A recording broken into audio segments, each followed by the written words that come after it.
What up, y'all? You know who it is, your boy Kiss.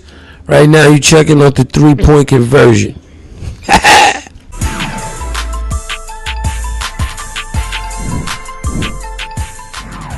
Breanna Stewart and Dijonai Carrington from The Mist. If we can go and get started with questions, we'll start with Nat.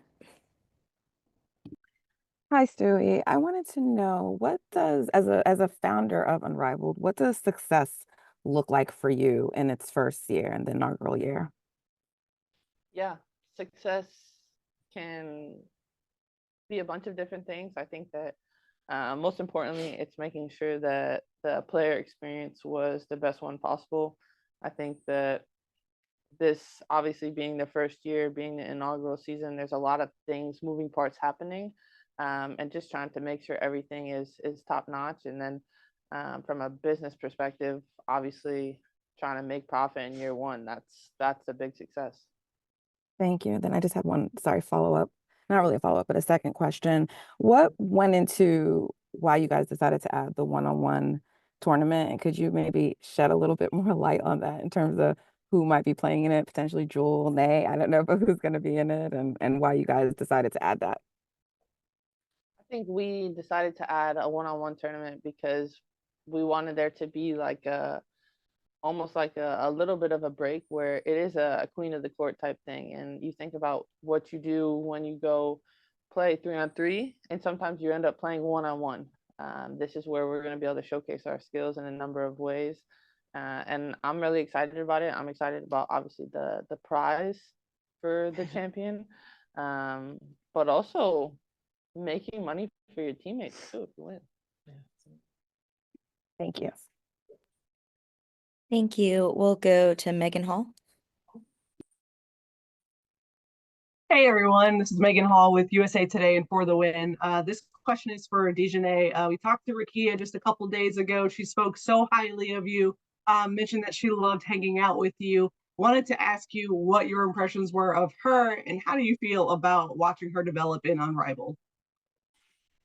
Yeah, I mean, similar to what she said. I already knew we were gonna vibe though. You can just tell we kind of give off the same kind of aura, energy, super girly into the whole, beauty fashion industry. But it's also been cool just to see the versatility and how long she really is on the court and um, a lot of things she just makes up for with her athleticism. And I think it's going to be super exciting. And I'm glad that she's doing this as a rookie because there's so much that you can learn from 3-on-3 and the spacing and the reads, and you just have a lot more room to create. So I think this is going to be super, super good for her and myself as well. And to be on a team with these two and, Leah and Sloop, just people that are going to be able to teach us. They've gotten championships. They've done the things that we want to do. So being able to be their teammates and just absorb all the information is going to be super beneficial for both of us.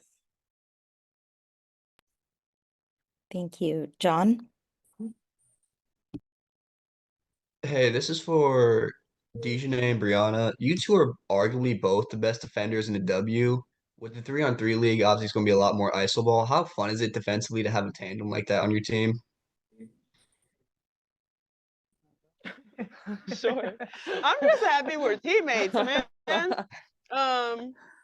Yeah, I mean, as a guard, you know what it's like to get past your defender and see Stewie waiting or see Stewie in the low eye coming over. So it's nice to have that on my side now. It's gonna be super fun. Even in just shell drills, you just see her length and how she alters people's shots and people's passes or their vision just from having her hands up. So it's gonna be super fun just to be able to play off each other and read off of each other and have another elite defender beside me.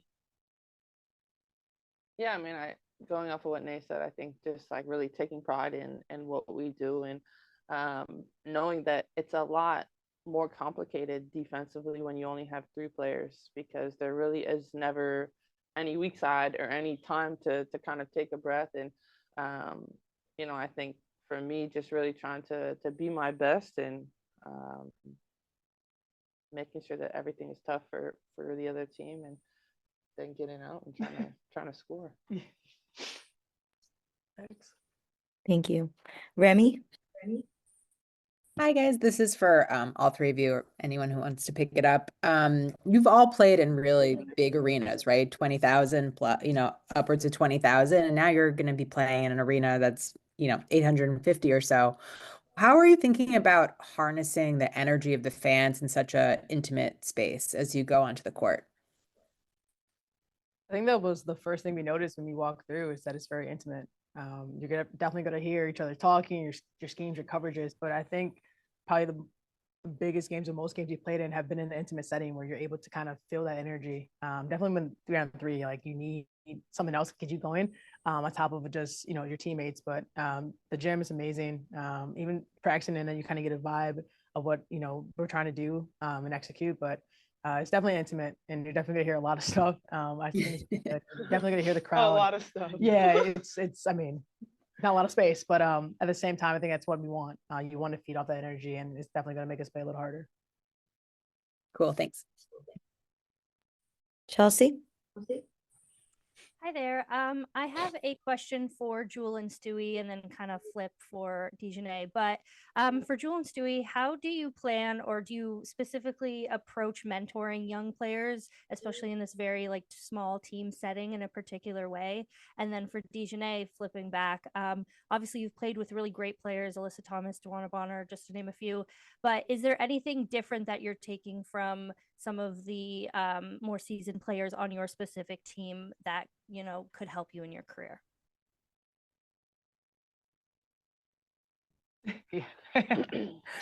I mean, I think that with our team specifically, I'm not sure how the other teams kind of round out, but the fact that we have Rakia and Aaliyah both coming off their rookie seasons and being part of this this league, it gives us an opportunity to really help grow their games from a mental and a physical aspect, and also just seeing what they're doing from a day-to-day basis, seeing what Jewell's doing to prep herself, seeing how Nay prepares herself for practice, and creating their own kind of schedule and what they like to do. But I think it's really cool that we have this group together. It's some that I played with before and some that I haven't, and making sure that everybody leaves here better. Yeah, I would agree. The biggest thing I think for us is that we have people who helped us get to where we want to go, and being able to do that to anyone who really asked for it. Obviously, we're way more biased to our teammates here, but my biggest thing is to make sure to help. Why not? I know you're not going to get anywhere by yourselves, and I think we kind of had that conversation. Not necessarily out loud, but everyone's trying to help each other. It's not just I'm here for me. I'm not going to help you, and we vibe really well together. And it's really cool to see everyone's preparation and how they show up and how we show up for each other. Awesome. And Dijonai, just the flip of that. I mean, it's kind of what I touched on before, just being around people who have won and who have won at the highest level. It's always cool having, I played with Alyssa and DeWanna, like you mentioned, but they're very different than Stewie and Jewell. And there's things I learned from them, and there's things that I'm going to learn from these two that I probably couldn't learn from them. So I'm just excited to, like she said, watch how everyone prepares, just see what goes into the day-to-day. And I love having a dynamic, obviously I have to guard Jewell. So now getting some of those tips and tricks for how she beats defenders based on what they do has been super beneficial for me. And she just continues to remind me of different things on my shot, of how to keep it consistent. So I'm just looking forward to absorbing all the information that they're willing to share. Awesome. Thank you. Danny? What's up, guys? Good to see you all. This one's for Jewell. 2025 could be your first W season playing outside of Seattle.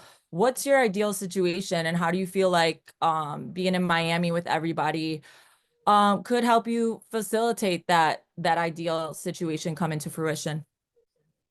Yeah, I mean, I'm super grateful to be in Seattle for the 10 years I was there. I have so much appreciation for the fans, the city, but I'm excited to be here. I'm excited to look forward to, my next 10 years of life. Right now, I'm enjoying here with my teammates here and getting to know people, get outside my comfort zone a little bit, but I can address that a little later. But right now, I'm focused on Unrivaled.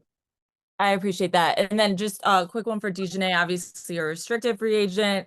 There's a lot of talk about where we could see you playing next year. How do you feel like, again, being in this situation in Miami could I don't know, make free agency a little bit more exciting?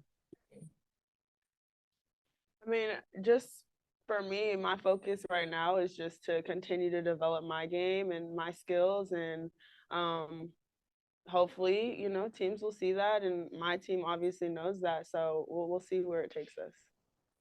Thanks, guys. Thanks. A couple more. Ben? Thanks, Tish. Stuart, I won't ask you about your pending free agency. I assume you made a decision there. But one for you quickly. I mean, do you think, unless you have a thought you want to say? No, go ahead. Sorry.